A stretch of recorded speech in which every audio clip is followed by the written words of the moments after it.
Happy Monday எல்லாருக்கும். இந்த வரப்போகிற வீக்கு நம்ம எல்லாருமே ஸ்ட்ரெஸ் ஃப்ரீயாக ஹாப்பியாக இருப்போம்னு வேண்டிக்கலாம். சாட்டர்டே ஈவினிங் எடுத்தது தான் இந்த வீடியோ.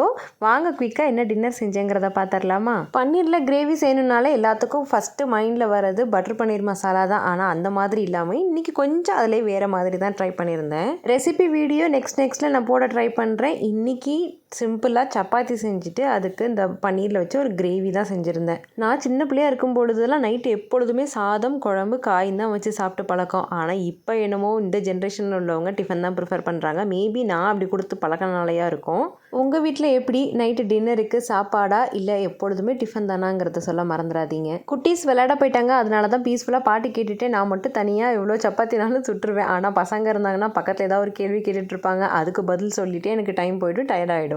சுட சுட பன்னீர் கிரேவி சப்பாத்தி எல்லாம் போட்டு ஹாட் பேக்கில் வச்சதுக்கப்புறமா அம்மா கொடுத்து விட்டு அதிரசம் மாவு இருந்துச்சு. குட்டீஸ் வரத்துக்குள்ளார அதையும் தட்டி போட்டு எடுத்துடலான்னு அதுதான் செஞ்சுட்டு இருந்தேன். பிரேக்ஃபாஸ்ட் லஞ்சுன்னு டிஃப்ரெண்ட்டாக செஞ்சு பழகிக்கிட்டேன். ஆனால் இந்த பலகாரம் செய்கிறது மட்டும் எனக்கு சுட்டு போட்டாலும் வர மாட்டேங்குது.